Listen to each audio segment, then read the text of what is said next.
एक बार दो भिक्षुओं ने प्रवज्ञा ली और जंगल में जाकर साथ रहने लगे। उनमें से एक आलसी था और दूसरा उद्यमी। दोनों अपने अपने ढंग से साधना करने लगे।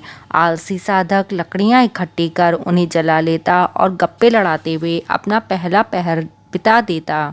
सावधान भिक्षु अपनी साधना में लगा रहता और आलसी भिक्षु को सलाह देता कि असावधान व्यक्ति का धर्म पालन असंभव है, पर वह सावधान भिक्षु की बातों पर ध्यान नहीं देता था।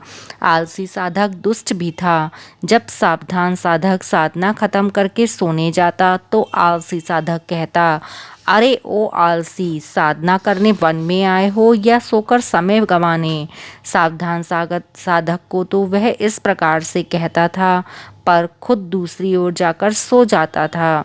सावधान साधक थोड़ी देर आराम करके उठ जाता, फिर ध्यान साधना में लग जाता।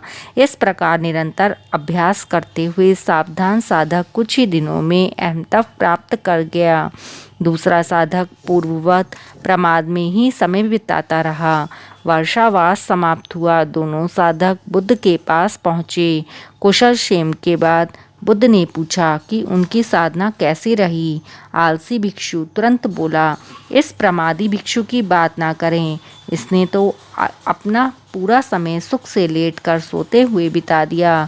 तुमने क्या किया? मैं रात के पहले पहर से ही आग जलाकर उसके पास बैठकर साधना करता रहा। मैंने पहले ही दिन से साधना आरंभ कर दी थी। बुद्ध समझ गए कि वह झूठ बोल रहा है।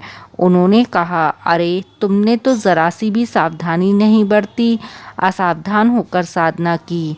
अब उल्टे सावधान उपासक की निंदा कर रहे हो कि उसने अपना समय व्यर्थ बिता दिया। तुम प्रमाद की तुलना अप्रमाद से कर रहे हो।